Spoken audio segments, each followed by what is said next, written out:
Veg పులావ్ని simple ఇంగ్రీడియంట్స్తో ఏ విధంగా తయారు చేయాలో చూద్దాము. ప్యాన్లో ఆయిల్ని హీట్ చేసుకోవాలి. ఆయిల్ హీట్ అయిన తర్వాత బిర్యానీ ఆకులు, పలావ్ దినుసులు వేసుకొని వేయించుకోవాలి. పలావ్ దినుసులు వేయించుకున్న తర్వాత పచ్చిమిర్చి ముక్కలు, ఒక ఉల్లిపాయ ముక్కలు, క్యారెట్ ముక్కలు,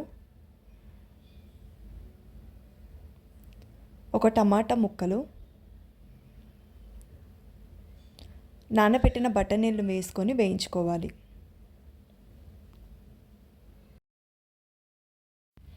1 టేబుల్ స్పూన్ అల్లం వెల్లుల్లి పేస్ట్ వేసుకొని పచ్చివాసన పోయే వరకు వేయించుకోవాలి.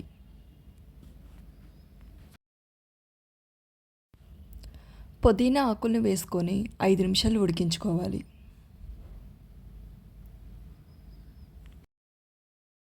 తరువాత వాటర్ని యాడ్ చేసుకోవాలి.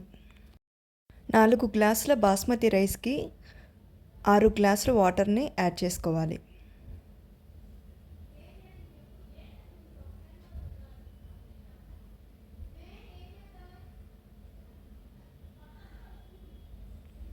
రుచికి సరిపడా ఉప్పును వేసుకోవాలి.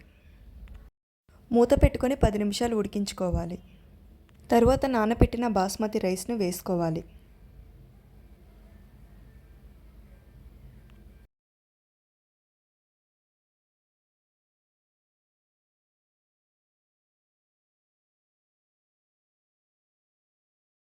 తర్వాత గరిటతో ఒకసారి తిప్పుకొని 15 నిమిషాలు మూత పెట్టుకొని ఉడికించుకోవాలి. బాస్మతి రైస్ అయితే 90% ఉడికిపోతుంది. గరిటతో ఒకసారి తిప్పుకొని 5 నిమిషాలు ఉడికించుకోవాలి. తర్వాత నెయ్యిని వేసుకోవాలి. కొత్తిమీరని వేసుకుంటే మనకి కావాల్సిన టేస్టీ పలావ్ అయితే రెడీ అయిపోతుంది. ఈ వీడియో మీకు నచ్చినట్టయితే వీడియోని లైక్ చేయండి. Thank you.